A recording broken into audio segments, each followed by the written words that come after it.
I would like to take also this chance to let you know that we have some few friends amongst us. One of them is our Father General, who has come to be with us, and he has been here for almost a week now. We don't take his presence for granted. We want to say, Father General, Karibu Sana.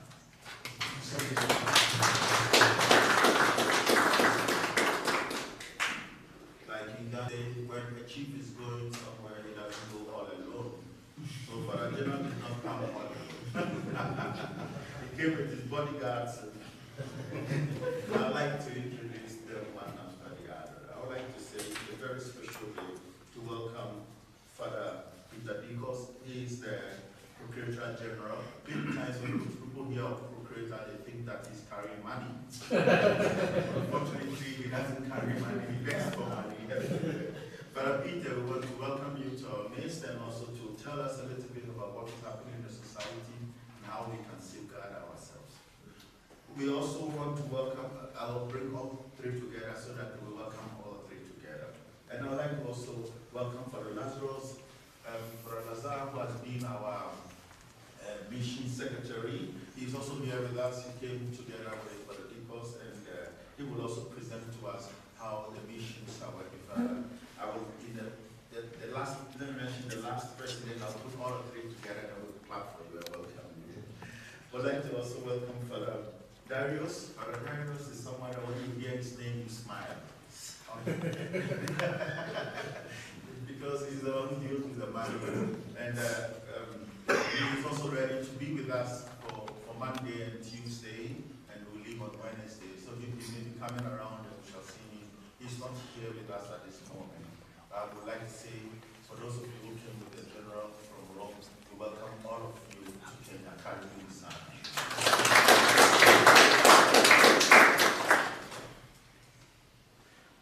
We would also like our conference to know that our lead partners have also joined us.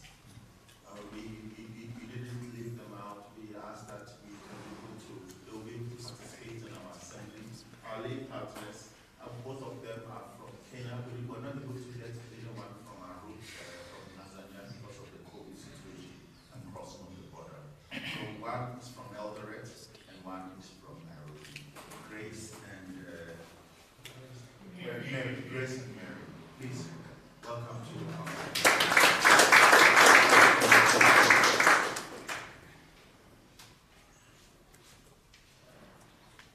almost all our members in the province, all of the members in our province are all here. And the provinces and the regions and the missions are all here, with the exception of Father Frederick from Chad. He's not able to come. Possibly he's still going through the trauma of being locked in Ghana for almost 6 months or 8 months when they went for the finance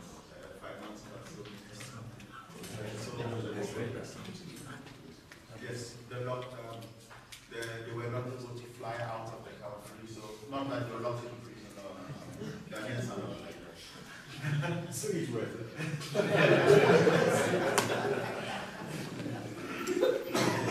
So Father Frederick will not be able to join us, and Brother Benedictus will also not be able to join us from Madagascar. Also supposed to be with us. He is in charge of JPIC. I will also, in a very special way, like to, it is often said that ladies first, but in many places we say women first, but sometimes it is said we men first. This doesn't mean that we have forgotten our sisters. Our SSPS sisters are joining us from the AFRAM zone. 2 of them, Sister Mercy and Bina. Sister Bina is already here, but Sister Mercy is on the way. Possibly she may be there. Oh, sure. She's arrived already. Oh, okay. I guess she's eating now. So let us welcome the sisters also. Welcome.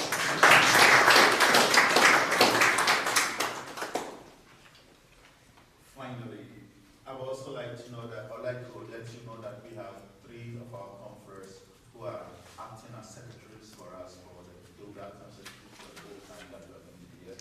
Father Daniel Otieno, who works in Eldoret, and he's the JPIC coordinator in our province. Father Daniel is not there. Father Abu, Samuel Abu, is also working in Eldoret as an assistant pastor. But this year, we are preparing him to do formation course, and we will be in our formation house. And Father Abu, we welcome you to also, Father Abu. Father Jerome Asinigwe. Father Jerome Asinigwe doesn't belong to our province. He is on his way to Spain, and he thanks God for COVID. Because of COVID, he has been here working in our parish, and for some time now, he is also going to help us as a secretary for our assembly, Father Jerome Asantisa.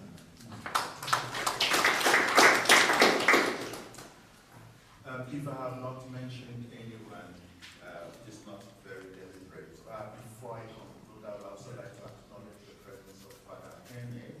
Father Henry is the biblical apostolic coordinator for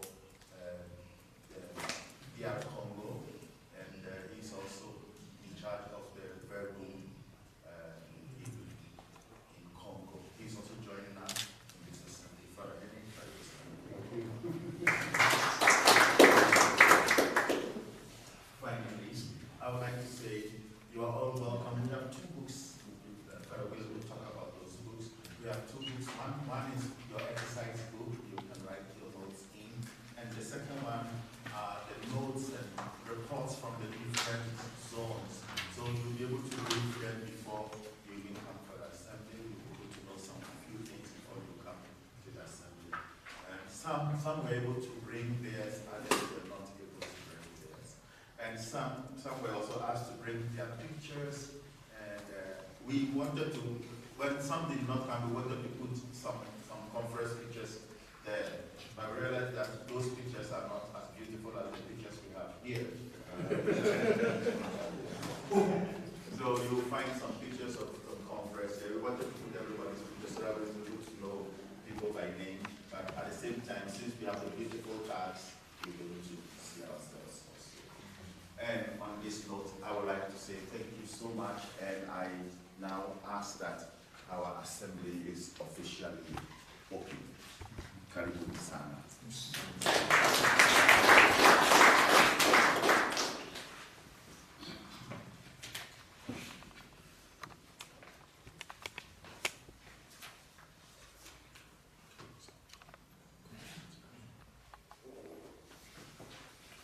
Since today I'm the coordinator for the whole day, I will now call on, I've already given the welcome address, just me, and I will now call on Father Willie to give us the dynamics of the assembly.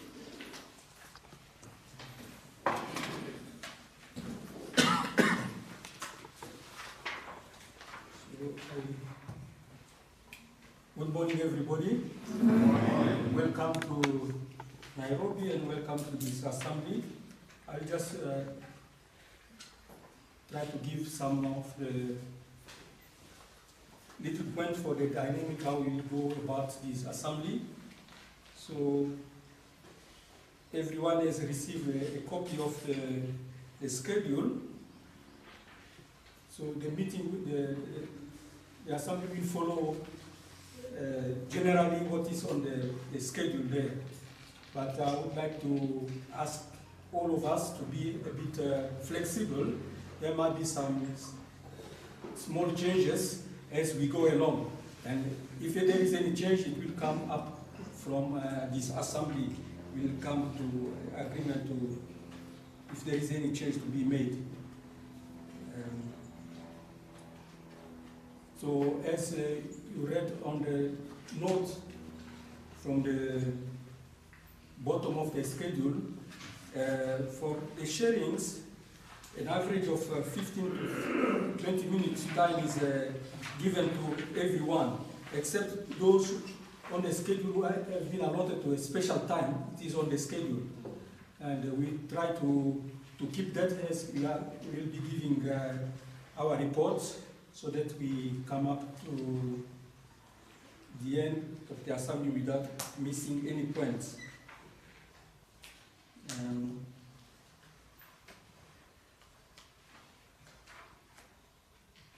As we'll see from tomorrow on, the morning schedule is a bit different. We have to start with the Bible sharing. For that, we'll need 4 groups for Bible sharing before coming to the session here. So we'll try to form those 4 groups now so that everybody will know what is his group, and we'll show you later where each group will be meeting for the Bible sharing. Is it okay that we form the group now? But before that, I hope that as you went through the schedule, there is nothing that we would like us to change as we went through the schedule. If you are okay with that, then we proceed. Are you okay with the schedule? Hmm? Yes, that's it. So I propose if you can voice your opinion, if we can accept the schedule as proposed. Yes. Those who are yes? Yes. Yes, we do. Okay. Okay. So then we can move. And I would like that we for the formation of the group for Bible sharing, if we can count 1 to 4. 1, 2, 3, 4, 1, 2, 3, 4, 1, 2, 3, 4, and then you know that your number is your group for Bible sharing. Huh? There is a suggestion here that we start with the ladies so that there will be a lady in each group. Okay, so then we start with the ladies and then we'll go from far the front like this for the rest. So I represent Sister Mercy. I represent Sister Mercy. I will Mama. So, Mama Mary, if you can start 1. 1, 2, 3. 3. Me, Mary's Mercy, I'm 4. And then 1, 2, 3, 4, 1, 2, 3, 4. 1, 2, 3, 4. Oh, 1, no, sorry. No, the secretary will leave them. 4. 1, 2, 3, 4. 1, 2, 3, 4. I'm another 1. I have 2 numbers. Okay. Thank you very much. So I will let you know the location for your Bible sharing later on. And we need also to form liturgical groups. As you can see on the schedule, your name has been put somewhere for some activities without consulting you. Sorry about that. But for the liturgical group, for example, I'm meeting the masses and the morning prayer, evening prayer, we need to form groups. So as we have 6 days together, I saw it was very easy that we just go for grouping by 2 our PRMs, so that they form a mature group, so that we don't waste time here. And we did. I did the grouping according to the alphabetical order of the PRMs. According to the alphabetical order of the PRMs. Then the first one is Angola and Botswana. The idea is today, Monday, for the liturgical. So Angola and Botswana we go for mass, for example, and the evening prayer tonight, they are the one to lead us, taking the readings, and this is liturgical. The plate will come later.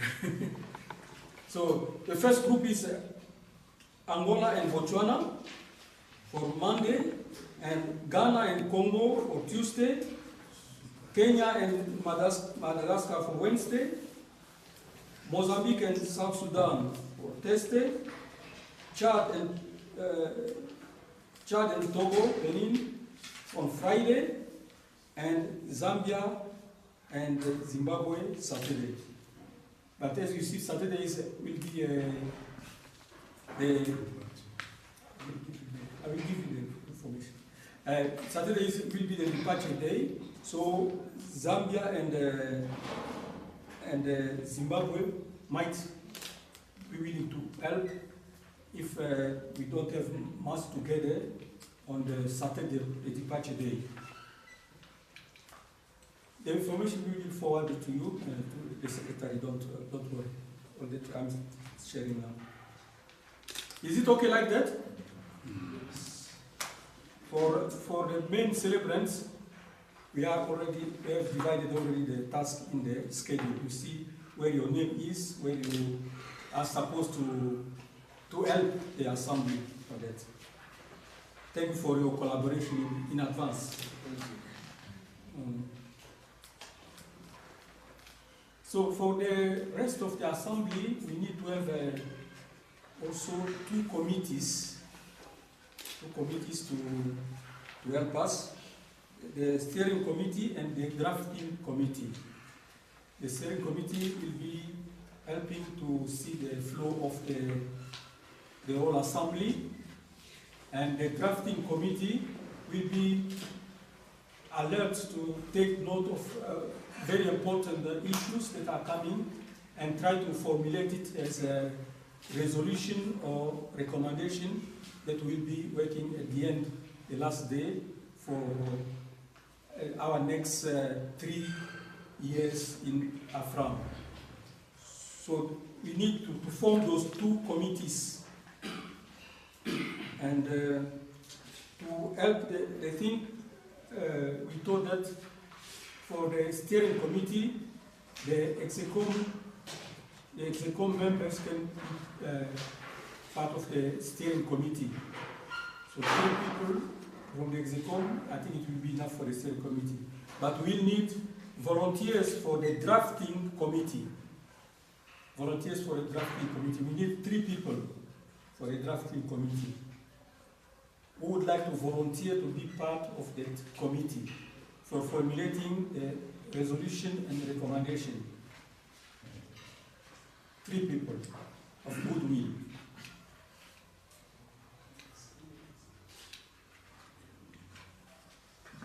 For the drafting committee.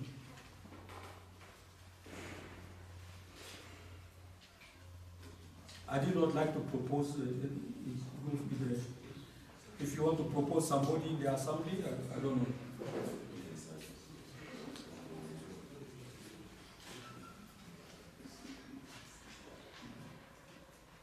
If not volunteers, we can suggest. Okay, you want to suggest yourself? Cyprien? I want to propose Vincent, and I propose Selfie and the man. Martin.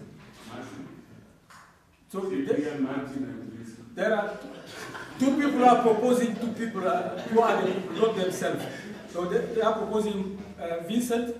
Is okay with you? Okay, thank you very much. Martin? Who am I to say no? You see how, and then the last one? Cyprian. The last one, Cyprien. Okay. Is it okay with you, Cyprien? Thank you very much. You make your task very easy for us. So, the drafting committee, we have Father Vincent, Father Martin, and Father Cyprien. And the steering committee, we have the president of the chairperson of the execom, the vice, Alex, and myself in the steering committee. So, before we- so thank you very much for the two groups. Sorry, I have to keep my phone open because I have to coordinate many things. They gave my name to the airport there for the luggage. Maybe it is that. I will call it. So the last thing that I want to show is in the facility here. I think everybody is settled as a place to lay his head. You know where the dining room is, and for the time of meals, we follow the schedule of the house. Breakfast is at 7:30, from 7:30 to 8:30. But we'll be starting our activities at 8, so better to be ready for breakfast at 7, so that we are ready for the start of the day at 8. And then at lunchtime, lunch is the house is 1 o'clock. So hopefully at the time we'll have finished with our mass, and then we join for lunch. And then in the evening, it's from 7 p.m. Supper. Other facilities, as we are here, if there is a nature call, at the entrance there are some toilets there. Instead of going all the way to your room, there are public toilets down here. So I think that's the most important thing for the flow of the assembly. If any need, please contact me, and we will see what is the need and how to go about it. For those who were not here yesterday, we asked also if you have a special diet, please let us know, and then we will notify the kitchen for those who are on special diet. So I think that's what I can say for the moment, for the flow of the meeting. Yes, for the Bible sharing, everything is in the booklet. The text for the Bible sharing is in the booklet. From page 61 onwards, as Nkua is telling me, I did not explore the book yet. So from page 61 onward.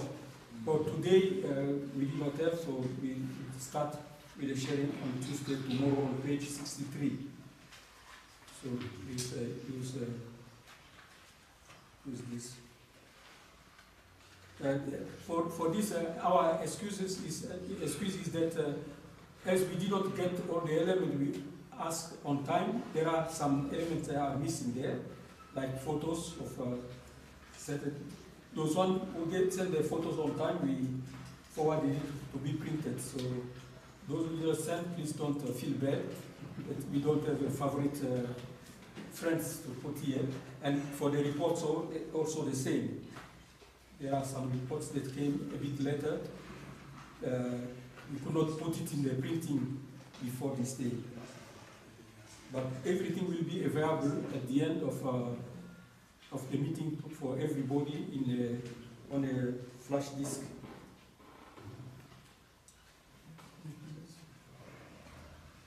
Okay, so this is about all for the running of the meeting. As I mentioned on the first note, that we need to be flexible for certain things. Like now, we have still a margin of time before the first intervention. It is supposed to be at 10:30 with Father Casarus doing his presentation. But now we are 9/2023.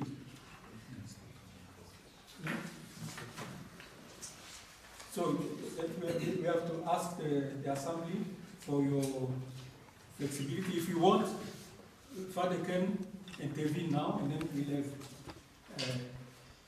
more time to dialogue with him, and more time for a break also. Otherwise, we can take a break now.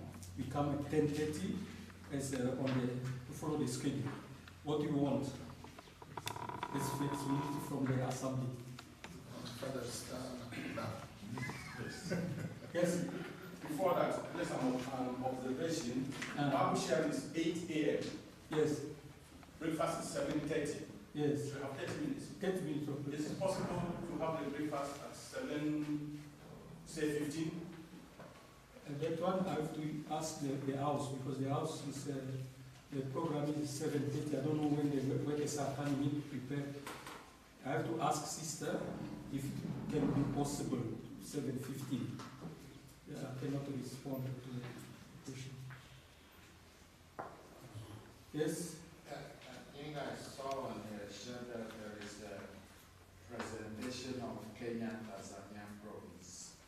So maybe if that will take this time before Father comes. Presentation of the presentation from the reports will be coming later on. If you put it before the team of the assembly, it will be a bit awkward. So we wanted to start with the Father Lazarus to put us into the spirit of the team of the assembly and what we would like to achieve, so that our reports and our discussion will flow in that direction. So, any other thing to be checked upon from the schedule?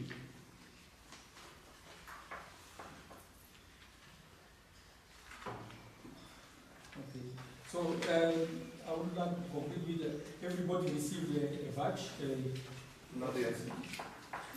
Should be at the I will second. take on the break. Yes. So please wear it for others to know you, because not everybody knows everyone.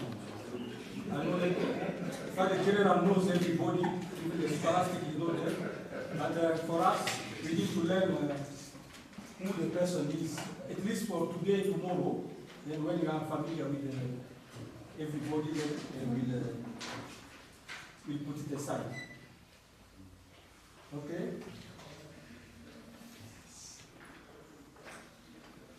So,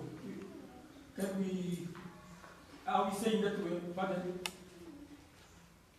Lazarus can present to us? Yes. Okay. Yes. Okay? Then we see.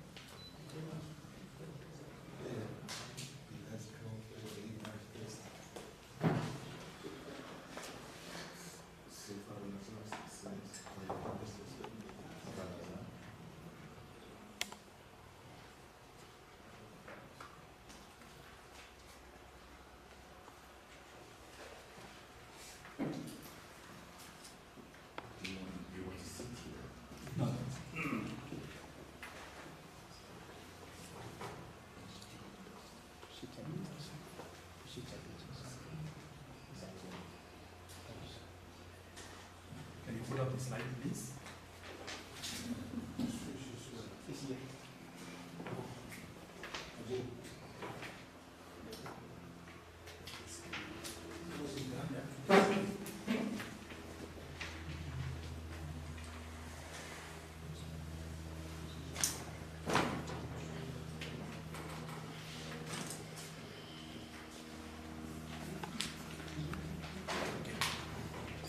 Okay.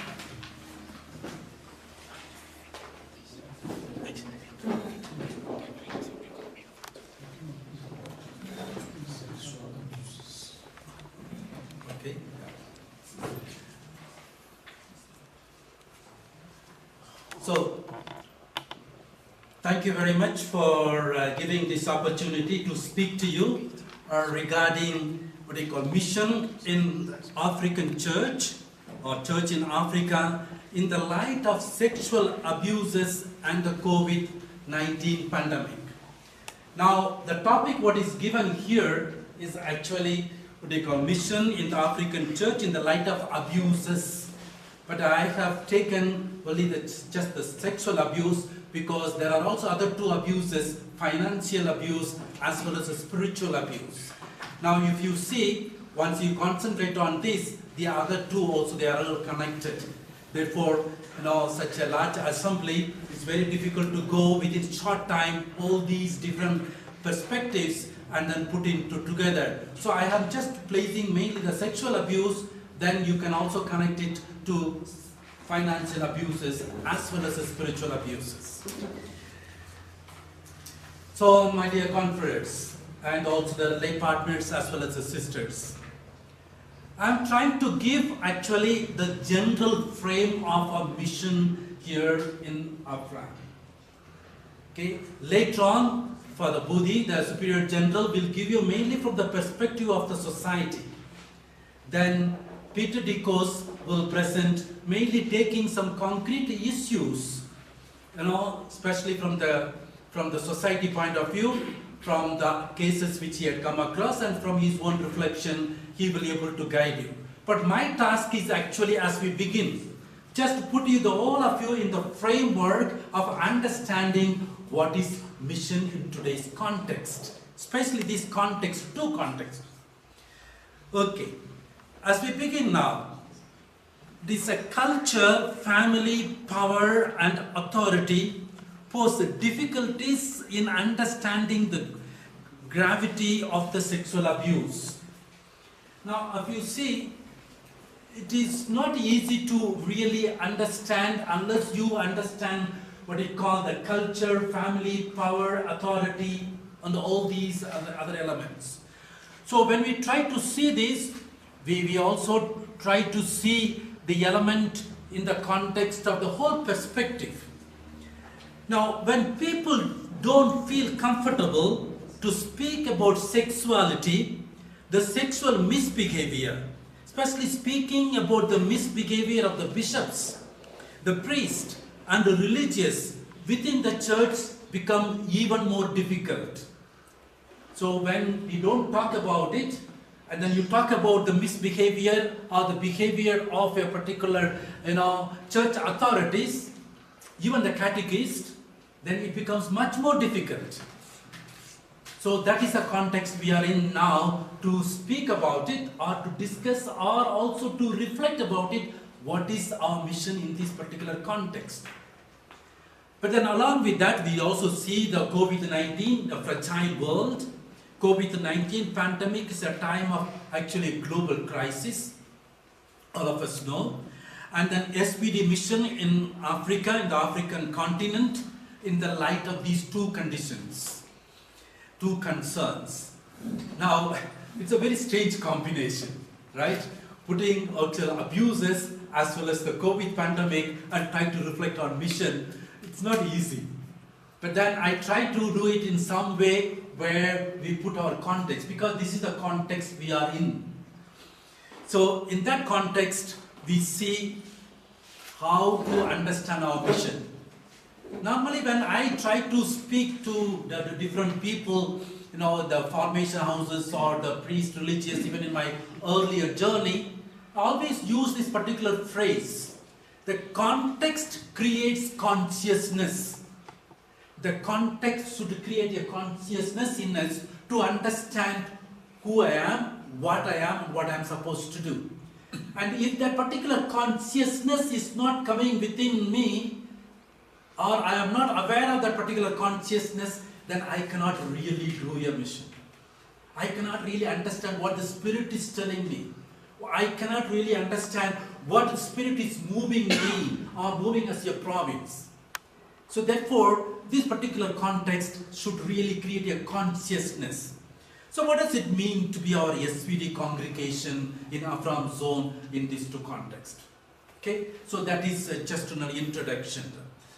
as we try to see the context now, understanding the context, the first I take what you call the trajectory of the sexual abuses in the church. Just to give a little glimpse, you cannot go into all those details. Paul Kenneth Sukolka, she was the former Prime Minister of Poland, as well as the ambassador to Holy See. She said, clerical sexual abuse is a universal problem, not only a Western one. No, it is not a Western problem, it is a universal problem. It is found everywhere. So it is found in African context also. So it is everywhere it is found, and she was very clear and articulate. French Catholic Church, they did a kind of a survey. They said nearly 330,000 children have been abused since 1950. Can you imagine? Nearly 2,900 to 3,200 clergy were abused, the minors, the clergy abused the minors. This is the number from the French Catholic Church.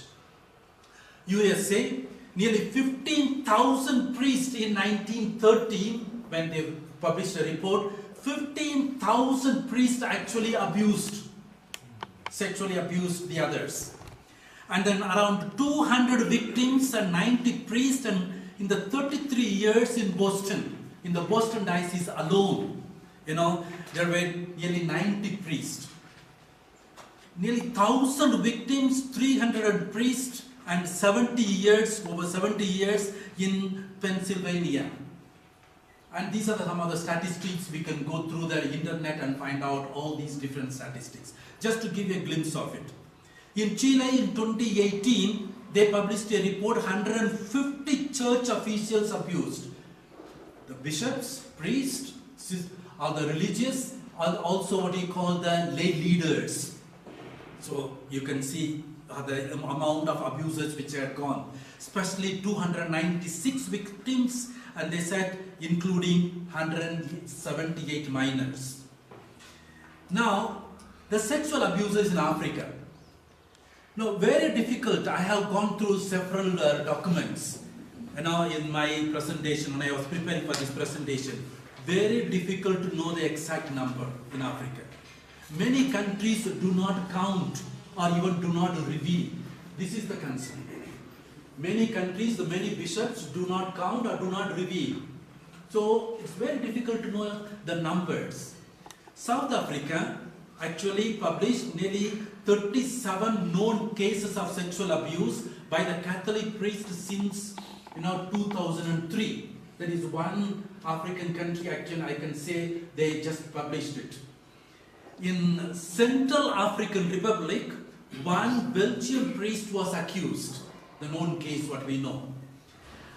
Paul Samankaso, former director of what he called Caritas Cameroon, he said, some people know that sexual abuse exists, but nobody talks about it because there is too much respect for the clergy or even fear of the clergy because they have got power. So this is what actually the Cameroon, the former Caritas person said.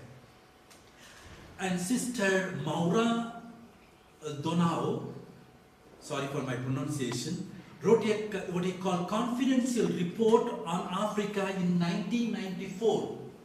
That was mainly kind of a research which was done about HIV disease. But in that particular research, she found out the religious sisters were sexually abused. And it came to light only in 2011. It was a confidential report, but somehow it came out in 2011. The religious sisters in Africa were sexually abused. And there was a lot of discussion over it. Probably you are very much aware of this. But the report is available. Okay. Now, sexual abuse in Africa, sexual abuse in the families. It's not only happening in the church when we say, it is not only the hierarchy, but also it happens in the families. And there are many reports and many sociological studies. And also UN peacekeeping forces. And there are a lot of reports. If you go to the internet and see a lot of reports about UN peacekeeping forces, how they sexually do the abuse here in Africa. So the whole question is, what happens to the victims? What happens to the really victims? And there are no answers. Especially, I'm talking about Africa, there are no answers. Actually, what happens to the abusers? There are also no answers. Actually, this is a real concern. The concern here in African continent is actually regarding what happens to the victims and what happens to the abusers. Even in the peacekeeping forces, UN peacekeeping forces, even when they find out, but then what happens to the victims of the abusers, there are not many answers which are given. Only the report is submitted afterwards. Sometimes they take it up, sometimes they just leave it out. Well, church has suffered a loss of membership, as we know, because of this credibility and the ability to carry out effective mission. Now, perception is widespread that the church response to abuse has been reactive, piecemeal, and narrowly legal. And this is actually the general framework. In the church, if you see the universal church, but also if you really contextualize in our own context here. Now this is regarding what you call the sexual abuse and things like that. Now I go to what you call the abuses, the causes of sexual abuses in the church. Now I just read out this, because there is not one cause, there are many causes. Okay? Personality disorders, clericalism, lack of screening the candidates, not good formation, alcohol abuse and substance abuse, transfer of clerics and lack of transparency, the sexual revolution and changing norms in society, media and internet effects regarding sex, difficulties of keeping the vow of chastity, homosexual tendencies, cultural patterns of relationship, power over the others, lack of respect for children and women, and so forth. Therefore, we can just go on with a different list or different causes, but what is important is to identify in our own context what is the cause. Sometimes it is not just one cause, maybe 2-3 causes together. Some causes are dominant, some are not so dominant, but then try to understand in our own context what is the real cause or causes. Now, when we say the sexual abuse, it is, I'm just talking in general term. There are also what he calls sexual abuse, especially what he call the difficulties in keeping the vow of chastity. So you actually abuse your vow of chastity, although it may be a consensual sex, but then you are causing what he call going against the vow. That is also wrong and sinful, and also a sexual abuse maybe the adults. That is also it's an abuse. Sexual abuse of minors, much more harmful, much more criminal act. So we see the different aspects. But then it is all understanding the context. And once we are not picking up the context and dealing with these causes, then comes a grave problem. I just give you a simple case, one case. It is not about SVD. It is one of the cases where there are many causes causing together, and then the person becomes somewhat what you call immune to sin. You're immune to sexual abuse. That is a grave problem, the gravest problem. There was a priest and sister who were having sexual relationship for a long time. And then I came to know the case, and I came to know also they had a sexual relationship even on Good Friday. To that extent, they were just so immune. I mean, they just, you can't explain why. You can't explain how it happens. Therefore, it is very important to really go into the root causes of the problem and then try to deal with them. If you don't deal with that, then it goes, it simply explodes. Okay, so this is concerning what you call sexual abuses, just to give you a glimpse of it. Then Africa and the COVID-19. Now just to some of the introductory part. Many African governments have taken stringent measures. Yes, we have to appreciate some of the governments. And then people have faced virus more gracefully to keep the ill effects to the minimum. We can say, yeah, especially in African context, people have taken more gracefully than even the other continents. You know, they have more agitated, more reactive, and so forth. But thanks to the resilience of the people in Africa for this particular COVID, but some leaders actually took care to protect the people. Also, others have invoked religious ideology to confront the virus, and that has caused a lot of problems. You know, because they said that especially the Pentecostal churches and Pentecostal leaders, they have caused their religious phenomena. No, this is not a cause. Holy Spirit, in front of the Holy Spirit, the virus will really, what you call, crush into ashes, and so forth. No, you know what's happening. EPP, that is the European People's Party, and they conducted a seminar fighting the effects of COVID in the developing world, the role of religious communities. Havenly, that's one of the MP, he explained, if Africa is left alone in this struggle, the grave situation of African people may not be managed any longer, a phenomenon which will directly affect Europe. So they were concerned mostly how if Africa continent cannot be managed, then the European continent will be affected. So they were trying to connect together and see the concerns. Now what is concern is COVID is real, COVID-19 is real, it is not something like an imaginary thing. Some leaders of the Pentecostal churches and the independent churches have other notions of virus. They said, no, you come for the prayer is the most important thing, and the Assembly of God, and then when we pray, the whole, what you call, the COVID-19 will disappear. And I mean, some of the leaders, even the government leaders were afraid to say something against these, what you call, spiritual leaders. And this has happened in some countries. So what is the reality? The reality is that people suffer. Now people are neglected. Vaccinations have dried up. People don't have resources when infected and so forth. Okay, so you see, this is the real effect. In one word, what I can say is there is a vulnerability. Vulnerability in African continent. Vulnerability also in other continents, but here much more vulnerability. But at the same time, there is a resilience. We have to take into consideration our both. So in that context, what the church is doing, what we are doing, and what is our mission as SVDs. So that is what actually trying to reflect together.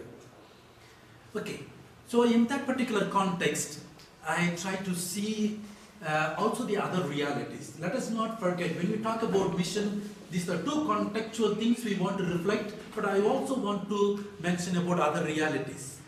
Islam is growing faster in Africa than Christianity. By 2050, it is said African Muslims, the south of Sub-Sahara, will be expected to increase from 30% to 35%. As you see here in the map, sorry.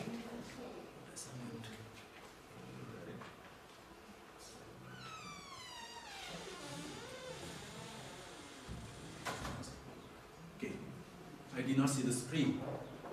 Okay. What has happened is actually Islam is growing faster in Africa than Christianity. By 2050, actually African Muslims south of Sahara are expected to increase from 30 to 35%. This is the context here. This is more or less the growing phenomena. And after some time, they say this particular green will go down and down, down. That's the expectation. That is the danger. Okay. In 1970, actually Pentecostals were only 5%. Now, at least actually they are 12%, a significant shift. Independent African churches grow faster. prosperity gospel. Actually, the prosperity preachers in Africa also are growing, as all of you know. Also what you call unstable governments, so more coup and other military regimes are actually gaining grounds. Also some of them take the advantage of COVID, some of them take advantage of the situations, the vulnerability. The fundamentalism is growing. In 2021, just last year, 11 missionaries lost their lives in Africa. Actually, 7 priests, 2 religious sisters and 2 laypersons. This is the statistics which came out. But in the whole world, only 22 people lost. But in Africa alone, 11. That means 50% lost their lives here in Africa. So that gives a glimpse of the fundamentalism which is growing in Africa. Okay. Now, as we see here, we try to, in that particular context, reflect about our mission. Now, what is our mission in that context? I only just like to say what we all know. The mission is to actualize the kingdom of God, the God's mission. By the way, whatever I am presenting here, I have written a very clear-cut article. The article will be given to you. It's almost 14 pages. So don't bother too much to write about it, because the whole article we will send immediately after the presentation. Of course, the key points you can take. So mission is to actualize the kingdom of God. In my words, I would say that it is to heavenize the earth. If SVD missionaries, we can heavenize our province, that is mission. This is my own expression. In my own missiological thinking and what I call teaching, I use this expression. Let us heavenize. And that is what we do. That's what we want to do. Okay? To actualize the kingdom of God. So in that mission, I would call just to the 3 C's. One is what you call conviction. Can you sit down? Yeah. What you call conviction? We are convinced about our mission. The second one is our commitment. Our commitment to that particular mission. The commitment to really actualize the kingdom of God. The third one is what you call concretize. It is not I know what is the kingdom of God that I have to do in Mozambique or I have to do in Angola. Then concretize the kingdom of God. But I have to concretize through actions. It is not only preaching. It is preaching as well as actions. So the 3 C's, I would call it really a mission. In other words, to incarnate ourselves and to transform the world. We incarnate as SVD missionaries in the local context of Ghana, in the local context of Kenya, and then transform the world. That is our mission. So mission is to have that vision and the mission. Let us dream about the future. Dream about the future that the Kenya will become heaven through our actions. And that is what I call it a mission today. So to bring that, we what you call 3 P's, I call in very short form. First of all, we need to be pioneers. Pioneers in the sense of creatively, transforming the world. Creatively transforming the world. So as SVDs, that we could be pioneers. That is our mission. Doing something creatively. And then pilgrims. That we also have pilgrim in the sense of solidarity. We try to show solidarity with the others. No, it is not only the provincial council and the SVDs, also with the local church, with the local bishop, with the local religious, a kind of a solidarity and what we call pilgrims, and then to transform the world. And also prophets, becoming what we call authenticity. Now, authentic way of living. I will deal with all these small points, these points little later, little more elaborately. In that context, what I like to say? It is, I am quoting what you call paraphrasing from Aloysius Pires, a South African theologian, a well-known, very effective one. What does he say? To be baptized in the Jordan of African religiosity and to be crucified in the Calvary of African poverty. This is our mission. Aloysius Paris, in his original words from Asia, he says what he called Asian religiosity and Asian poverty. I have just to paraphrase it in our context. I would call this is our mission. We need to understand Jordan of African religiosity. There is a lot of religiosity here. So we need to be baptized, incorporate, understand, dwell, and at the same time what he call be crucified in the African poverty. So what is our mission orientation? God is love giving everything. Steve Bevins, in the recent talk in the Collegio at Rome, he had given this particular title. What is our mission for the SVDs? He said, God is love giving everything. And we are trying to give that particular love to everything. It's a pandemic, it's not a divine punishment. And it is mainly, we try to work towards healing, especially in the context of sexual abuses as well as in the COVID-19. Understanding the healing, like from the Bible, healing a woman with a hemorrhage. Jesus is what he's trying to heal the person. So there are people with a hemorrhage, with the sexual abuse or with the COVID-19. So Jesus goes and then he heals the person. Or when others come, we listen to the person, we try to heal the person. Healing the lepers. Now COVID-19, we cannot touch the person and heal them. But even without touching physically, we can also touch them, with our hearts, with our mind, with different ways. So the healing, as Jesus healed, certainly we need to also heal others. Pope Francis' reflection on Mark, chapter 4, 35 to 41, when during the COVID time, he reflected on this. Why are you afraid? The text is actually that the lake, there's what he calls storm, and the disciples are in the boat, and then Jesus is telling them, why are you afraid? There is COVID-19, why are you afraid? There is sexual abuse, why the church is afraid? Face it. Try to calm it, work towards it. That's what actually the mission is. That's what Jesus is telling us today. And then salvation involves the liberation of the individual sin as well as a structural sin. Now, as the what he called hierarchy, it is not we are dealing with the individual persons who are sexually abused. Also the structural sin. The structure in which that they are protected. The structure in which that also gives a space for the abuse. So that is also important. To deal with a particular structure. And that is what Equal Mission is about. So we are dealing in that particular context. The effective response depends upon how well we are organized, motivated, and committed to bring this what we call love of God. So it's the mission is how well we are. That's why we are here. That's why we are trying to talk and discuss about it. How well we are organized, and then also try to commit ourselves to work of the love of God. Then what we as a mission is what we call giving hope. Now it's a signs of hope. It is called collateral grace. Collateral grace is I am not alone. As a provincial, I am not alone. There is a council. I am not alone. In Africa, we have got what we call executive committees. There is a general aid. There are people. We have got the universal support. Collateral grace. The people are there. So therefore, let us count on them. Then we give them hope.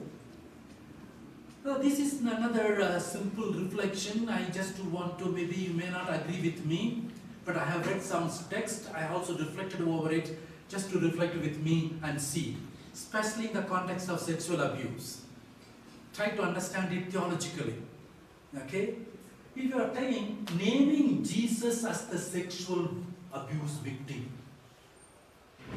sounding strange maybe, there are many people who try to think in this, especially in the context of sexual abuse. It is a Jesus who was sexually abused. So the people who are abused, in a sense, it is like a Jesus who is abused.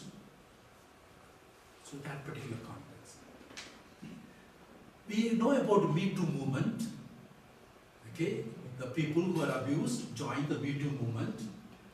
And then Me Too movement are people trying to think crucifixion is viewed from the perspective of your torture, that is one perspective.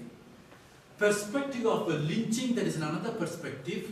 But also they try to see Jesus is crucified as a sexual abuse. He was actually what he called considered as a victim of sexual abuse. He was stripped naked and publicly he was shamed. So when he was publicly shamed and then stripped naked, there is actually was sexually abused in that sense. Well, that is one of the reflections which will help us to see naming of Jesus the victim of challenging the church. That is sexual abuse. So the sexual abuse victims taken into that particular context, that they are crucified, they are stripped, they are naked. So therefore, how do we understand Jesus in them? Me Too movement, Church Too movement, and the silence is not spiritual, and church sexual abuse scandals, they all challenge the church. All these things really challenge the church. So for renewal and transformation. So these calls us that we need to renew ourselves and transform ourselves and also transform the others. That's what the last general chapter really called us, taking into the particular consideration. So that is our mission, to really, what do you call, the people who are crucified, liberate. Even, Butau Gutierrez actually had said much earlier when he was reflecting about the people who are suffering in Latin America. He said, our poor people, they are all crucified. Please liberate them. They are all Good Fridays, he said. The poor are Good Fridays. Actually, we can reflect in a similar way. The sexual abuse victims are Good Fridays. So we need to actually give them the power of resurrection in today's context. Okay, a pathway submission. So that is concerning this point of what we call sexual abuse. Now, what is our mission? So I go to the third part of it. What is our mission? So I have got. It was very difficult for me to reflect both together. So I have got what is our pathways of mission for the concerning sexual abuse. The second section is regarding COVID-19. What is our mission? Okay, so you are with me in that element of our mission in that particular two elements of the context. Okay, in dealing with the sexual abuses, speaking the truth to the power. What is important is speaking the truth to the power. What I mean by that? There is what you call, there is a book which was published, Perversion of Power. The power is actually misused. So therefore there is a perversion of power. Our response that is proactive, holistic and restorative. So that is what our response has to be. The power in the sense, Angela Merkel, the former Chancellor of Germany, she said, the church to retain a credible voice is matters of justice. The truth about clerical sexual abuse must come to light. She said very clearly, in the sense, the truth about clerical sexual abuse must come to light. Then only, whether it is a bishop or a priest or any religious priest or a catechist or any leader, that should come to light.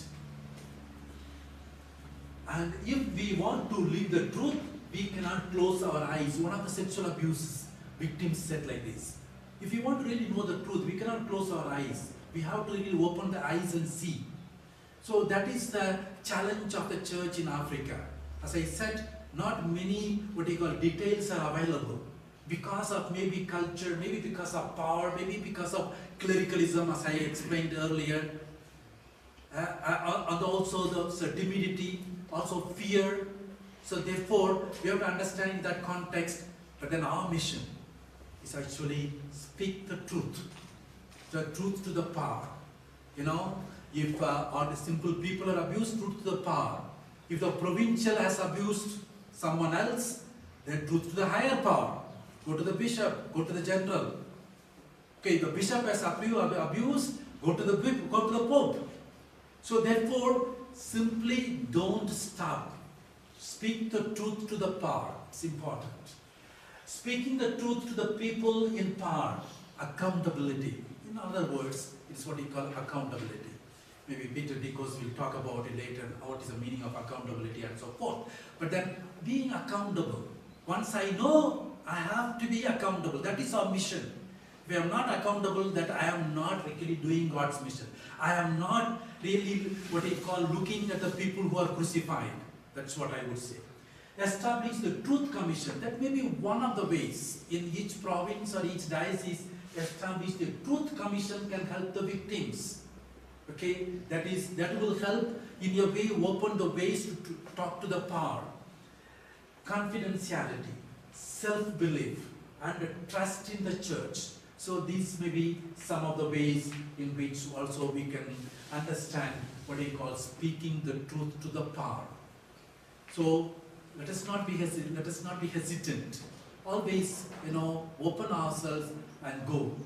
And then if we know some cases, then certainly we need to find ways. We find ways that these people can open themselves. Pastoral conversion, what he call Pope Francis.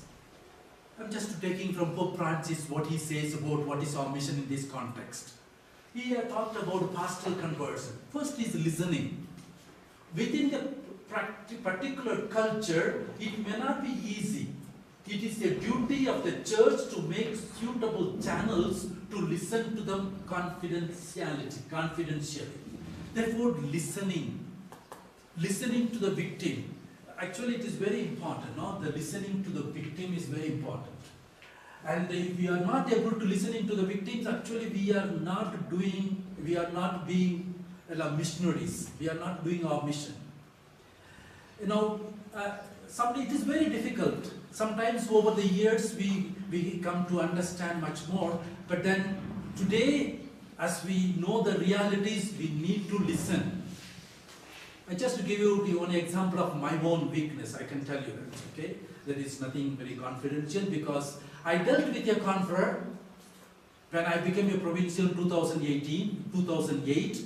The conferor is out actually. We dismissed the conferor because there was a sexual abuse. So that's why I can say openly. Actually, the first year for me was very difficult as a provincial. Because as I took up, within 2 months' time I got this particular case. There was no case like that in India at all, at least known cases dealing for the provincials. But then when I took up the case, this was the thing. And then we have to struggle with that. So over the years when we worked, then the conference was dismissed. Okay, that is one case finished. But what I want to tell is, in that particular struggle, it was very big struggle to deal with this particular case, back and forth, finding all confidential reports, listening and so forth. But then if I reflect back, what I did correctly, what I did not do, what I missed, what I can say is, one of the things which I did not do properly was listening to the victim. Properly listening to the victim. I won't say listening to the victim, properly listening to the victim. I did not give much space for her. But that particular lady. Why? Because I was afraid. In those days, I'm talking about 2008, I was afraid.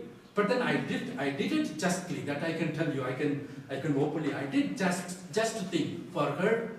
But then listening to her, giving little more space, personally, when she phoned up, I used to listen to her half an hour, 45 minutes, even 50 minutes, I can tell you, but I did not listen to her face to face.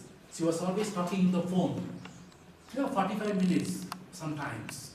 But I got all her documents and everything, and then we did justice for her, as well as we did also what is to be done to the conferor. But then I see that I could have gone to her personally, face to face, met her and so forth. Well, now if I take that particular case, certainly I will do. I will go face to face and meet. But those days I was afraid, I can tell you that. So now over the years I see I should have done that. Acknowledging the wrongdoing. This makes us vulnerable, but this can be also moment of grace. This makes the moment of grace. Acknowledging the wrongdoing. As provincials, as leaders, just we have to acknowledge there is nothing.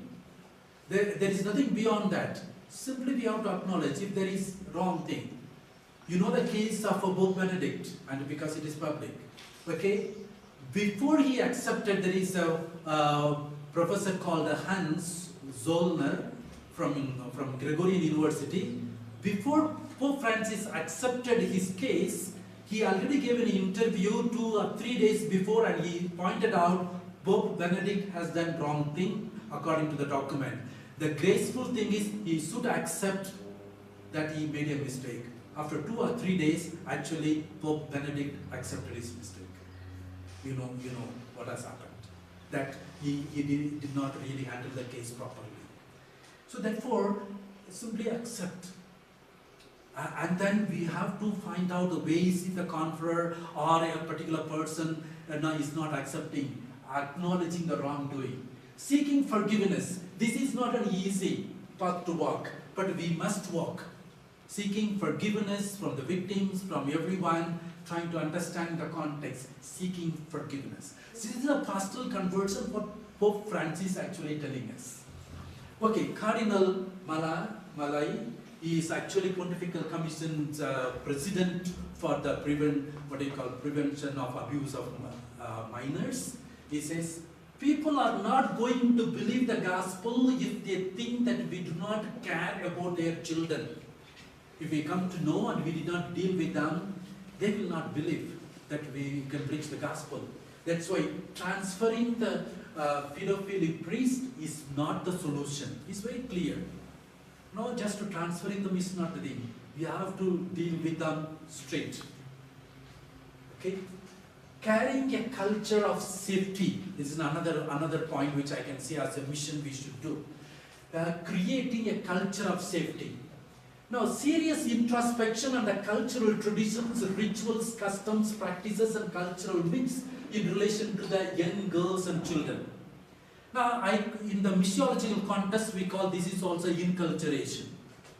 Understanding the myths, the rituals, customs in relation to the young girls and children, especially in Africa, if we are dealing, actually it is important.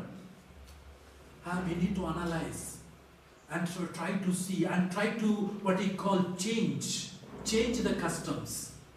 This is also what he call creating a culture of safety, because sometimes people misunderstand. I can give you a number of examples. You are all here, you are all familiar. I came here to Africa a few times. I also have been in contact with a lot of missionaries, not only SVDs, all the others. There are a lot of myths also, which is in your way, what you call, give a space for these sexual abuses. Maybe one example I will give you. It is from Zambia. Zambian conferor can contest with me for this particular myth. I have checked it with the missionaries. I have checked it with a Zambian sister, so I know it is there. May not be there all the places, but it is there, that particular myth. Myth is about what you call young girls. When they reach the age of puberty, when they reach adolescent age, what happens? In that particular area, it seems, the people think that the sea is like a land. The myth is like a land. The young girls are like a land. The land is good if it produces. If the land is bad, if it is not producing. So therefore, once the girl has reached a particular age, she has to produce children. If she is not producing child, she is a barren land, useless. Therefore, how do you find out? The young boys or the others have a sexual relationship by force or whatever it may be. They have a sexual relationship. Try just to find out whether she can become pregnant or not. And this is a myth. The young girls are identified as a land. So, for them, they don't consider anything bad. But then, to change that myth, the sister who is working there, she told me, to change this myth, especially in the schools. The young girls come, they're pregnant, they come to the school. It's very horrible to see. So therefore, I would appeal as a mission, understand the really myths, the culture, the different element which is sometimes not known, not very well spoken of, and understand. So this will be another way of what you call creating a culture of safety, because people should not really misunderstand. You know, hidden myths and oppressing rituals and customs in relation to sex can unearth what can be changed in the church. If the church cannot change, nobody is going to change. These kind of myths. You can also find, different myths and different places, many other places. Power in the clergy in Africa. This is another theme. Okay, power, the clericalism. It's just, people say, and you are all aware, it is much more, kept in the pedestal. In analyses concerning the other parts of the world, it is much more higher. The power is higher. Therefore, try to understand how to deal with the power in the clergy. Healing, creating a culture of prevention. That is Hans Solner, as I said, the Jesuit. He is also part of the commission. He says safeguarding networks are essential. Every province, every church, every local church, every country should have a safeguarding networks. How do you do it? Well, it is all up to you. How do you do it? Okay, but safeguarding networks are important, and creating a particular culture, that is what is so important. Policy to safeguard the vulnerable persons. Maybe Peter will talk about it, what is the policy and so forth, but policy is important. Okay, this is another element. Another particular element is called the prophetic role of the church. Now, this is my central theme. My central theme of understanding mission for the SVDs here in Africa. That is prophetic role of the church. One way, if we can go from this particular assembly, is how far that we can really transform our converts in the prophetic role, then we are moving forward, I can tell you. Okay? Now, prophets, just a simple reflection. Prophets arose in the Bible when there was a pleasure, money, and power. You can take the example of Jeremiah, Hosea, Amos, and other prophets. You can see this, The prophets arose when there was power, money, and pleasure. And the prophets are actually, we know, they are announcing the good news and denouncing the evil. Normally, I call them friends of God. Prophets are all friends of God. You can have different elements of understanding of prophets, certainly. But then these are two main elements. Prophets are actually symbols and servants. They were symbols. They were kind of a symbol for the society. And they were also servants for the society. So as a church, we try to see in this element. So prophets are actually menace in the society. They were menace in the biblical times, and they are also menace. If the prophets are existing, they are menace. Menace in the sense, nuisance. The prophets are actually nuisance in the church. So therefore, some people consider actually Pope Francis as prophets. Some people consider he is a nuisance. Why? Because he is also giving certain prophetic ideas. Well, when the Russia invaded, immediately he went to the Russian embassy. He would have called the Russian, ambassador to come to the Vatican. No, he himself went there. That is, I would call a prophetic role, He went there. So you call it, prophets are menace in the society. Prophets are lived parables. Thomas Manamperampil, one of the Indian archbishops, he is retired, and he said, prophets are lived parables in Asia, he calls. I would call prophets are lived parables. They are parables, but their lives will speak. Actually, as SVDs, if we are assuming prophetic role, our lives should speak. We should become menace in the society. This is my point. Especially in this context of sexual abuses as well as COVID, we have to become a menace. We have to become nuisance for some. The prophets, they seek conversion. Certainly, we know they seek conversion. The prophets actually protest the evil and sow dissent. They sow dissent. and they also what you call protest the evil. This is another key element which I want to indicate. They indicate a change, a path. They show a path. They are not only protesting. They are not only denouncing the evil. They are not only servants, but they indicate a change. They try to show change through their lives. I consider that is the prophetic role. The Jeremiah, okay, or different other Amos, different prophets today, they also what they call indicate a change. They show the new path.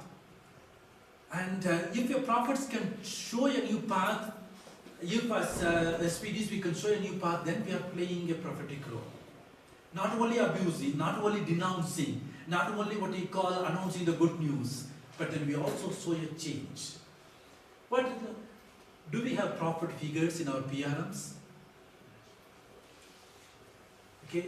When I give sessions like this, I always talk about even the dioceses. Do we have prophetic figures in in our dioceses or in our country, in our PRMs? There are some times we know from our PRMs or in the diocese or in our country, there are some conference or even some priests will say, or sisters, oh, I am your prophet. I say this, you should do this, you should do this. You provincial or you bishop, you should do this. This is my prophetic voice. I said, don't believe in them. If somebody claims that I am your prophet, I normally say, don't believe in them. People should say that he is your prophet. People, other conference should say that she is your prophet or he is your prophet. They are the prophetic figures. Not anyone claiming that I am your prophet or I am your prophetic voice. No, others should really point out and say, she is your prophet or he is your prophet. Understand? Yeah. Yes. So that's why we ask, do we have really prophetic figures in our PR? Can you really point out? Normally I say, if we don't have prophetic figures, our provinces, our dioceses do not grow. We need prophetic figures. If we have got prophetic figures, our diocese will grow. Our provinces will grow. So therefore, that is on the missionary role, having prophets. Okay, so in that particular context, we understand what is a church, what is our, our society's point of paths of mission, especially mission as a prophetic dialogue. Now we know this, so we have reflected. When do we need to practice? When do we need to practice dialogue? When do we need to practice what we call prophecy? What kind? How much? So it all needs a discernment. We need a discernment. That discernment in this context of sexual abuse, financial abuse, or spiritual abuses.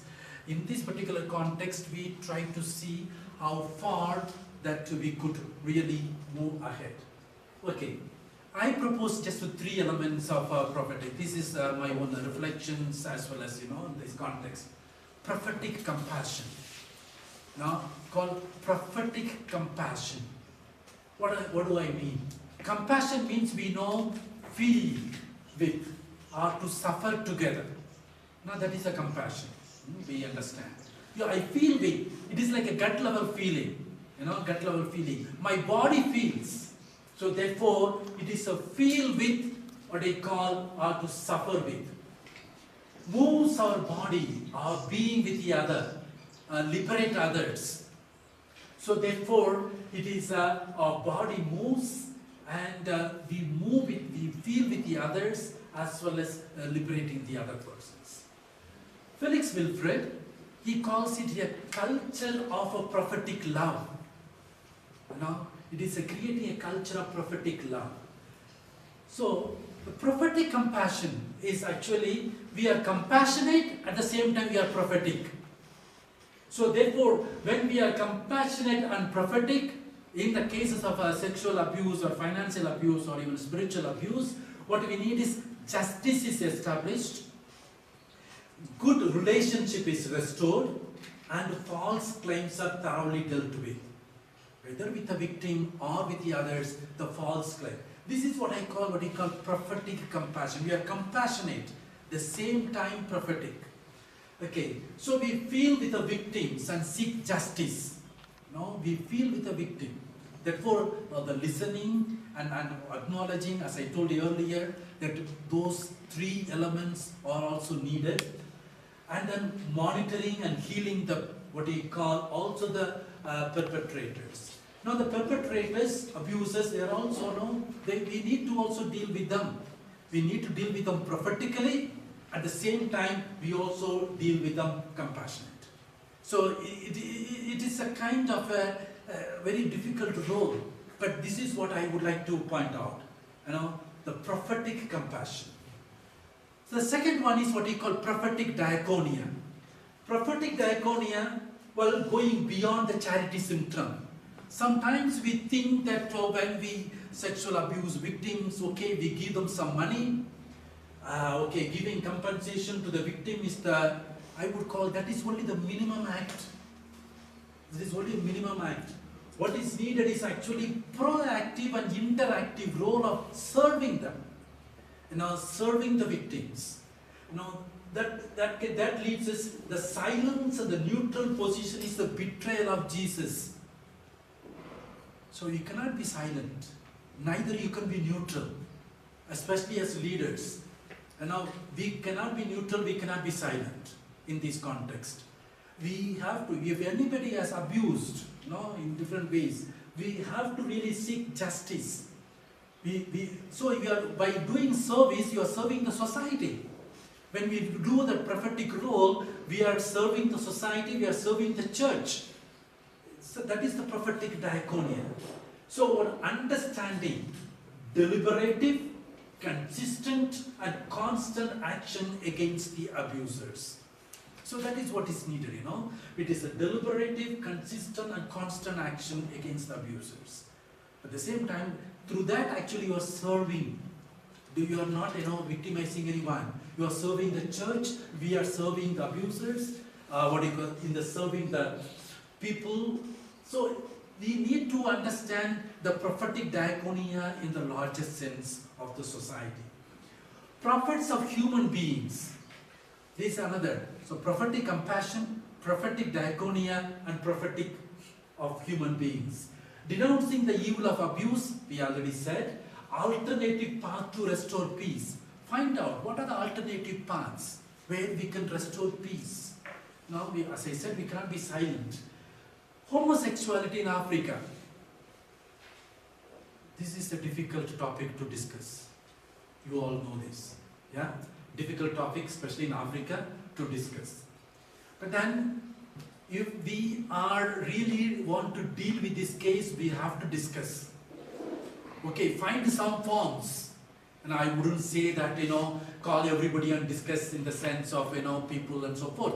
But you have to find some forms to discuss, especially in our seminaries. And among the confreres, we need to openly discuss this.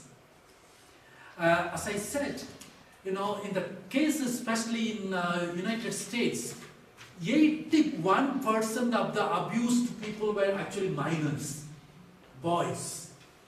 So that gives us some kind of an indication. In French church, nearly 60 to 70% of them all are minors and boys. So therefore, there is something to deal with that, but this is not the only case, I tell you. This is not the only cause. But we need to talk about it. And also attitudes towards LGBTQ. So that is also we need to talk about it. This is to understand the human beings and the human what you call vulnerability in our situations. And some researchers point out that the homosexuality among the priests leads to abuse of minors. Well, some say, some don't accept it, some, no, there are different opinions regarding this. Cardinal Mark Collett blames gay subculture among the clergy. Well, that is his opinion, I would say. So there are different opinions. Treat others as a human beings, but bold discussions and decisions. I'm not going to deal with that, what is homosexuality, and then how far you deal with that and so forth. Maybe some key issues, maybe Peter can point out later. But what I want to tell is that this is one of the causes that we need to discuss, and then prophetically we need to find out ways. This is our mission. This is the common element I would like to point out at this stage. Okay, justice is the key. In all these things, justice is the key, and no protecting the power. It is not protecting the church, but it is what is to call evil is an evil. An evil is there, you call it as an evil. So that is the prophetic call, and then we need to move ahead. That is our mission. Okay? So, I just to have given you a little framework of what is our mission, especially in this context of what we call sexual abuse. Now I move on to, just a few minutes, we move on to what we call responding to the pandemic situation. What is our mission, especially in the pandemic situation? Okay, just for another few more minutes. Okay. Now, I call it first one, the pandemic situations everywhere, people suffer and things like that. We all know, we also suffer. But then I call it first, what is our mission? Our mission is, I call it compassionate evangelism. We do evangelization. We do what you call preach the gospel. We try to use many things, but compassionate evangelism, meaning feeling the pain of the people and preaching the gospel. That's what I want you to reflect. Do we really feel the pain of the people and preach the gospel? Church did many things, certainly we need to appreciate. Now, but more of a ritualism and clericalism. We went on online masses, and we went on different modes of media and so. But then when we use the media, it is good. We had a lot of what we call online conversations and so forth. But do we really need the pain of the people and then converts? This is my what we call point here. Now, compassionate evangelism, in the sense what we call showing concern and consoling others and bringing the love of God in a very personal way. How much we did? Now, I cannot do the analysis of every province. You all know. I have some information, certainly. The mission secretaries have really passed on the information to me. We did something, certainly. The provincials have done some, certainly. You have done some things. And then, but only you are asking the question, have we done enough? We did some projects, certainly. But then have we done enough? Have we done it compassionately? Second one is what he calls solidarity in action. Pope Francis calls solidarity is the road to take towards the post-pandemic world. Solidarity. Therefore, narrow nationalism and protecting one's own boundary, the tribe, race and family are blocking the vision of the human family. During this particular time of a pandemic, there are more of nationalism, more of protecting their own country, their own tribe, or their own, groups. These have risen. The solidarity was, missing. So today, what is more important is actually solidarity in action. Cardinal Philip Owonkwe of what he called Burkina Faso, he said like this: genuine brotherhood or sisterhood is an appropriate response to the challenges posed by COVID-19. The genuine, feeling with the other person. That is the real element of response that we feel with everyone. Therefore, what else can be done? We did many things. Certainly, we need to appreciate we did many things. But what else can be done? Compassionately.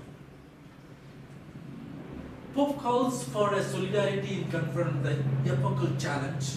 He called it, this pandemic as a kind of an epochal challenge. It's very difficult to figure out. It is not just one country, another, the whole world. It's an epochal challenge. But the solidarity, he called it, that is the really an answer. Solidarity with the others, solidarity with other provinces. And just to give you just two examples, Kenya province, together with the lay partners, you are lay partners, right, from Kenya province. Together with the lay partners, they went to the villages and they did something, certainly. Togo, also the many other provinces have done certainly for the people. Now, my point at this stage is what is our mission moving further. Work against injustice during this time. Injustice, the pandemic has uncovered, revealed the great injustices, especially racial abuses, government abuses, tribal abuses. Okay, people in the whole earth community need a proper health care. The health care is actually neglected. So today, the UN has said public health is an integral part of a human right. Therefore, as missionaries, how far that we can really fight for the human right of the health of our people. Work against the racial, caste or cultural and sexual discrimination during this time. A lot of discrimination which has happened actually during this COVID time. So we need to find ways to work against. That is our mission. WCC, that is World Council of Churches, has said exigency of systemic change. What is needed is not a piecemeal attitude of helping one or the other, but the systemic change, the structural change in the society, our attitudes, motivations, how it works, and so forth. And that calls for our mission. The Pope Francis said, find a cure for human and socio-economic viruses. It is not only the virus of what they call COVID-19, that has penetrated also human as a socio-economic viruses. Many viruses exist today. That is our mission. Especially what we call corruption during the pandemic has double flow. We know in many countries, now even in India where I come from, corruption has doubled during the pandemic time. Also in some of the Asian countries, I can tell you, also in Africa. Corruption has doubled, or they have used this one as a loophole to do more corruptions, more routine. So therefore, what did we do with this? What did we do as missionaries?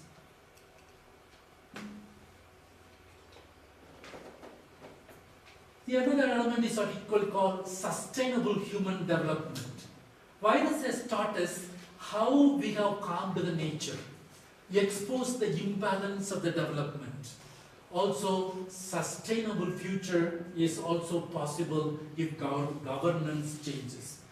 So what is here is, if our mode of governance changes, there is a possibility to really work for the sustainable human development. And the COVID-19 has taught this particular path. And you can see, the rights of nature. There is a new paradigm which has emerged, and COVID-19 has taught us, and let us not forget it, that rights of nature is important, that we need to work towards it, and the COVID-19 has really geared us to do this. Therefore, expose the cry of the earth and cry of the poor, the effects of the pandemic and the ecological crisis, the injustices and the inequality, the violence and so forth. So therefore, COVID-19 is not only about the virus, about the physical thing, it also exposed the other elements. So the injustices which are related.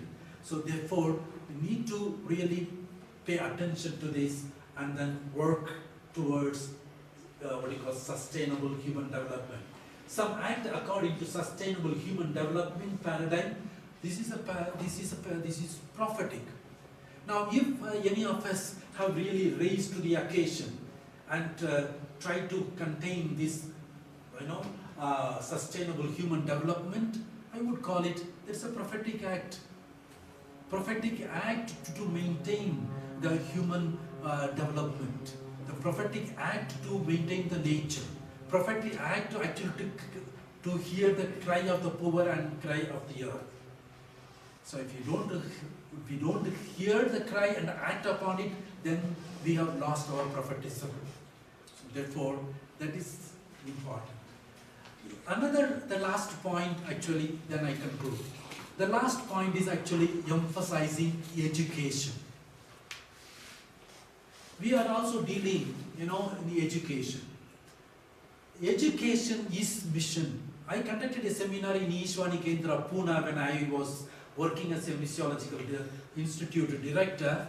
We started the seminar, Education as Mission. It was national seminar. Many educationists all over India had come. And then we started the seminar, Education as Mission. But we ended the seminar, Education is Mission. So today, if we are doing education is mission, that is mission. So the education can give lot of things what we are saying then, what we are saying now. Especially, teachings, sexual abuses cases and how to prevent it and so forth. And also COVID-19 and mission elements. Therefore, take the issues of injustice, discrimination of women, sexual abuses. All these things can be conscientized, and then we can really bring forth a lot of changes. We can work on it. Educating the catechist. I think this is another element which I want to stress. Today, the catechists are important in our African continent, as we all of us know. But they are not doing merely ritualism. Most of the time, people complain that they are really involved in ritualism, sacramental acts, baptism, saying prayers and so forth. But they can be agents of change. They can be agents of change, especially even in the cases regarding sexual abuses, also in the COVID-19 mission, they can be agents of change. If they are educated well, that they bring forth, they unearth the abuses, they unearth what is to be done. So I would call it educating the catechist in a proper way will be another development way of doing our mission. Policy booklet, in one of the Indian educationists, he published a booklet called Education for Transformation of Society during COVID-19. So there are policy booklet in some of the institutions, some of the provinces. I know in some of the provinces have a policy booklet for the whole province. Policy on education. Well, that also can be very helpful. So these are some of the elements which I can say paths of mission. So it is time. It is time for all of us, as we have come together, to rethink the methods that we are facing a big reset. Let us put a button, now press the button on the reset and think about it. What is our mission? What is our mission in our context, in our provinces, regions and missions? I would say that it depends upon the dream, what kind of a dream we have. The dream, as Pope Francis' latest book says, let us dream the path to a better future. So therefore, let us dream that we can do.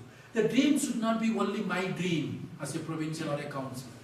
The dream can be the province dream. That is the challenge of a province leader.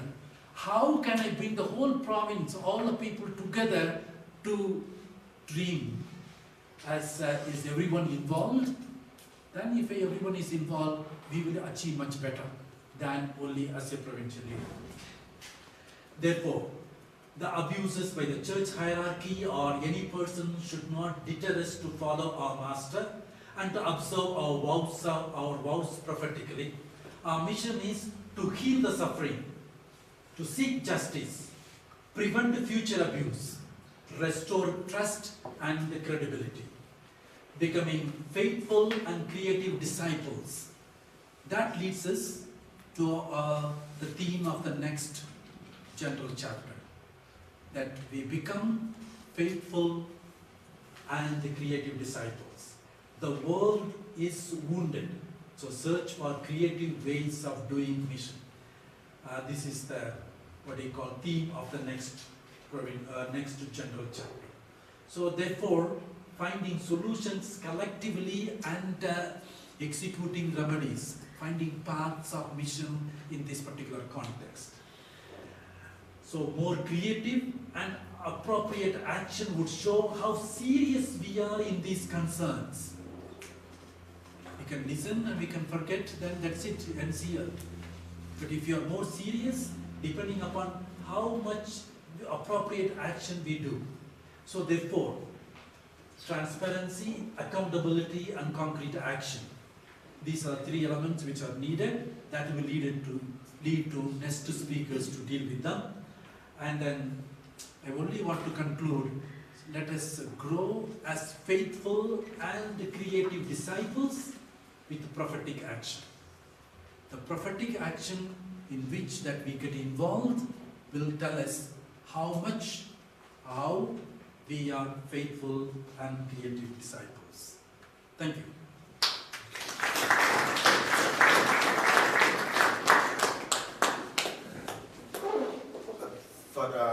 Father has given us a lot, Charlie. Has given us something to ponder upon. Taking us through sexual abuse and COVID, marrying them, and now bringing us the courses that we can be able to use, the courses that we can be able to address, and at the same time, the treatment plan that we can have for healing this particular situation. I think Father has covered so much that we will have to ponder upon, and then we will come back again, we'll ask questions. I will ask that we have a break, and then after the break, we come and ask Father some questions that we think will be more helpful for us in our mission here in Africa, in AFRAM. Asante sana, Father.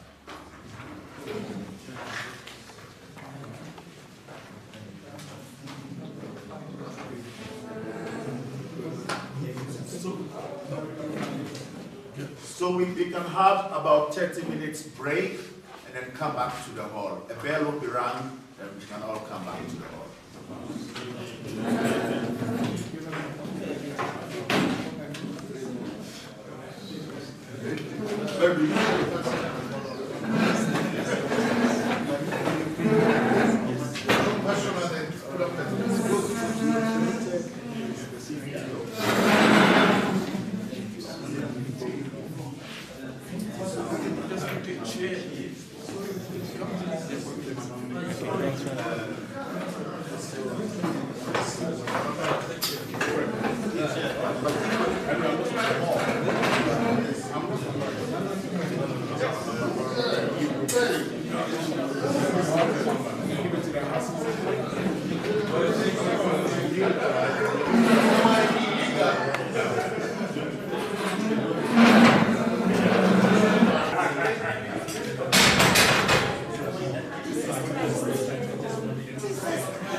Yeah, well done. Good, thank you. Well done.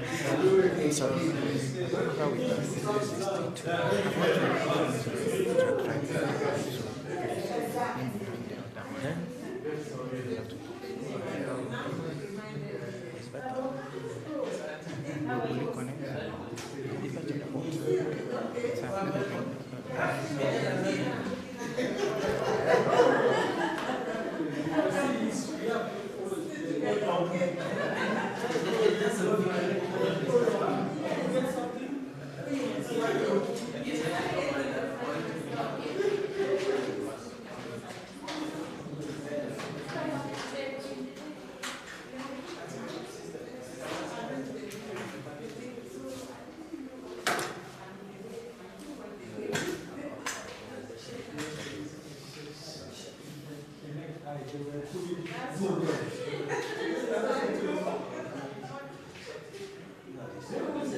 These kind of fish are this.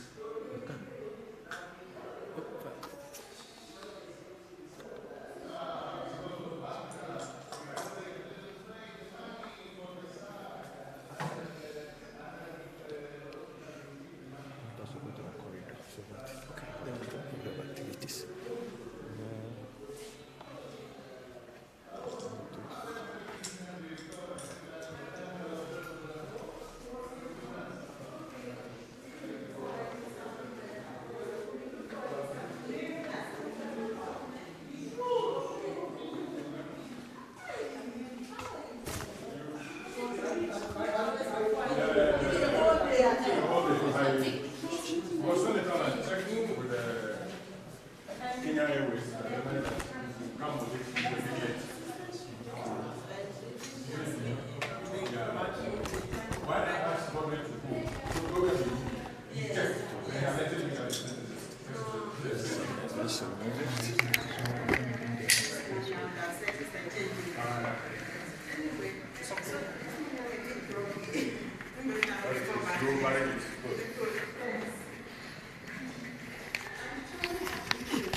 Statistics. The reason one that we did, yes, we were opting for Kenya.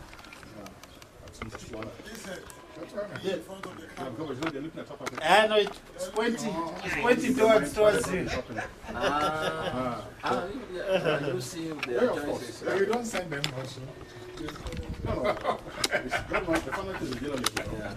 But you see, when you also generate like this and then you know them, when you see their faces, you just don't know what they are looking for. That is you don't know what they are. You don't know what they are. That is just it. No, he hasn't come out this side. You see, but I also came out, so there's also the general policies that we have in the provinces is creating that. You even take the US. Look at the policies they have for measures last insurance policies in the south. Even in the same country. For some also instead of we don't listen to the same stands for the governments. And when they come, they share with them. And this attracts the camera is pointing. I'm so ugly, I don't like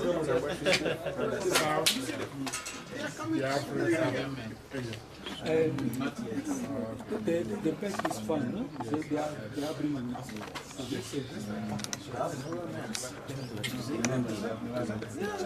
They say the world is small, sometimes it's big. This world can become big. That's what the song has to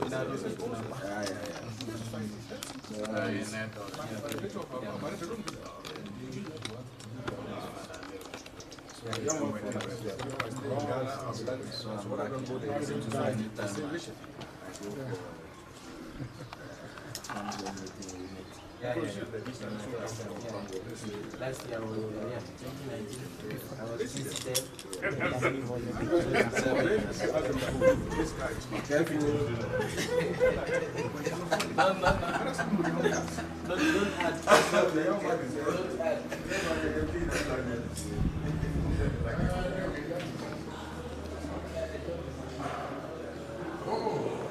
Lovely. Greetings to everybody. Wonderful.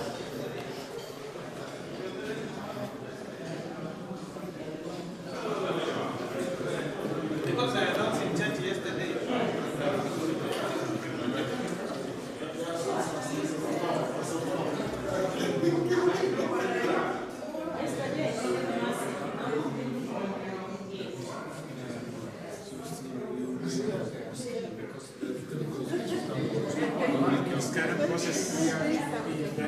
So you will not be money.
Yes,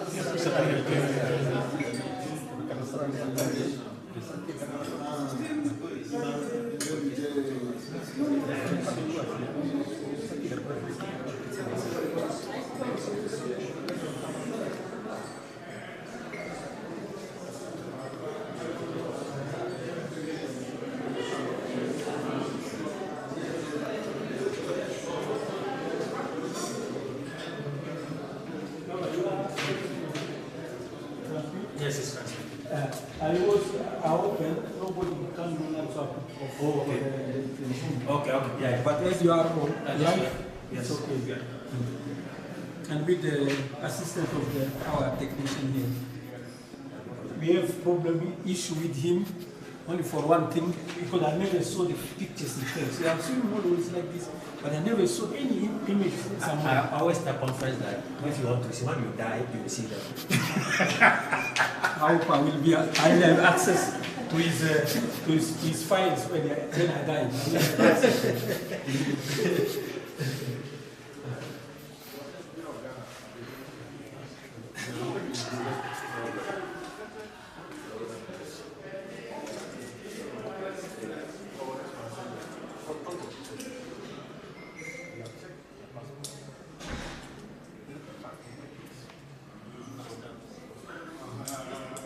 Please, do you know that what you have done is a criminal?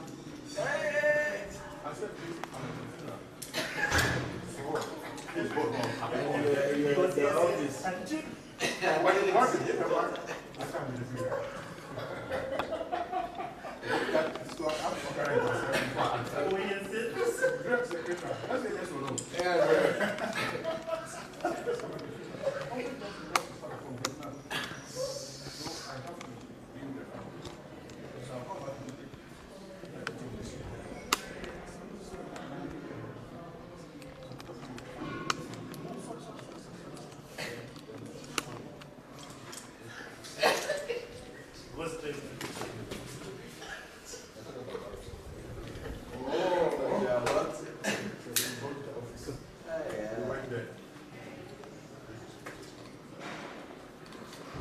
That's why this guy said that. He has to come.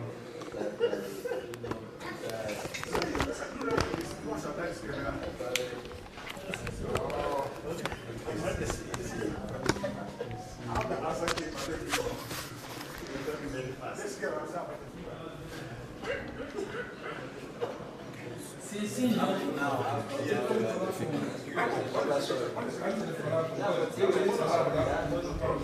So you went physically. You never called. So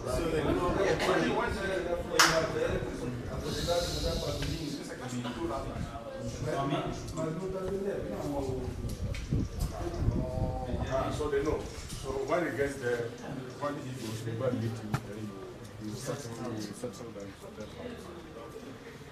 And we didn't want to continue with it.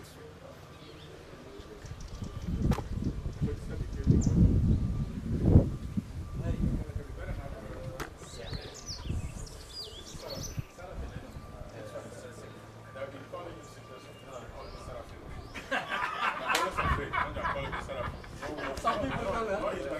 Oh, that is why. Since he's a classmate, they're trying to. I know who he is. I know your capability. Or me not professional. I'm telling you, don't judge others now. The office is making him young. He needs 3 times. Yeah, that is true. It's abnormal for the office. That is true.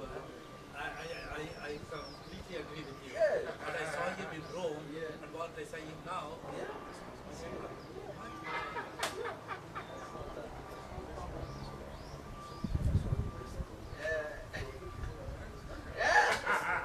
When he was talking,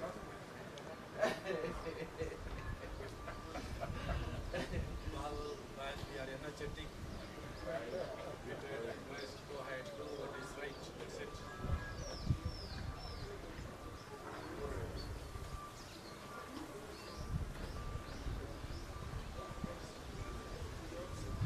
yes.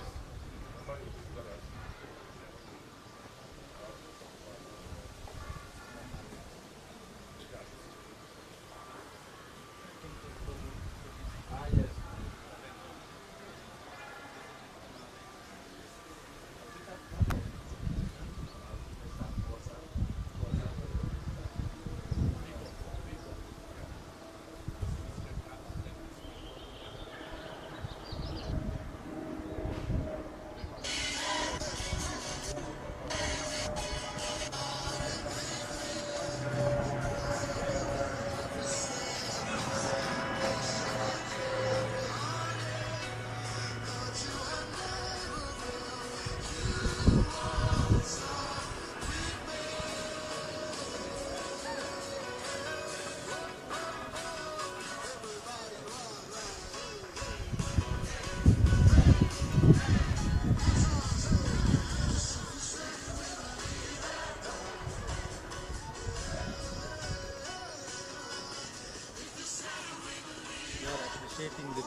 Okay.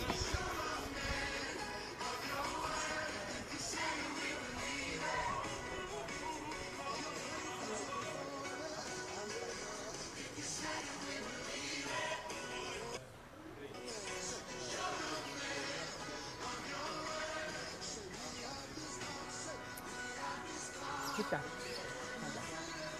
When you finish salad.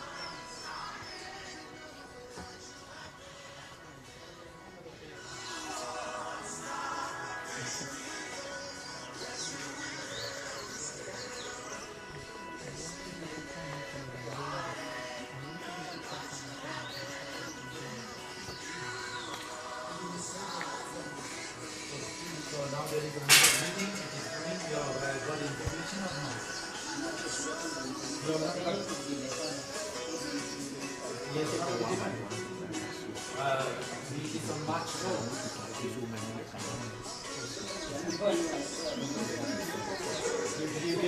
get?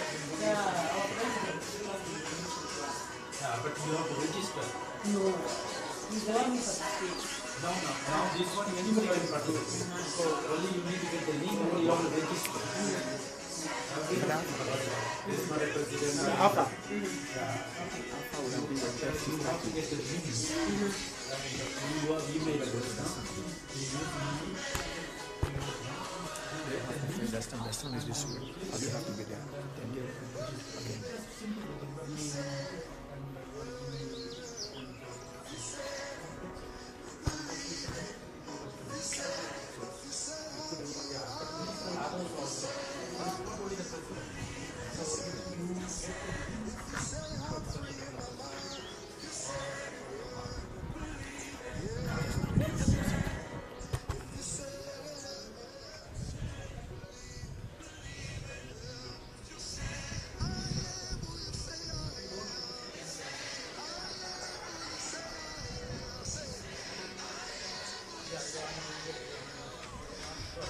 So you have to do it early, not the last day. No. You have to do it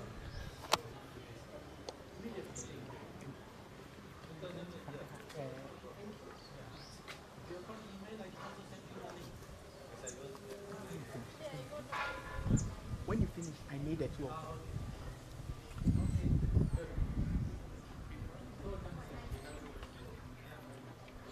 So you will talk with them, then I'll be.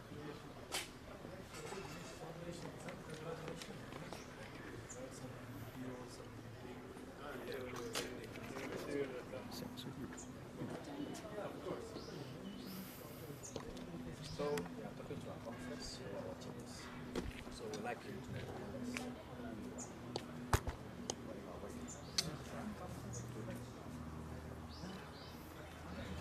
So, even in Swahili, English. My name is Grace Akim. I'm one of the representatives of the Friends of SVD, Kenya, Tanzania province. I am a social worker by profession. I work in one of the Catholic institutions in Nairobi. Okay. So, how do you feel being invited to participate in this major program that is going on? I'm very much humbled to be among the participants. Okay. So far the welcome program, how has it been to you? It has been very nice. Okay. Yes, and I thank the people who organized it for having considered us as lay partners to also participate. Thank you very much.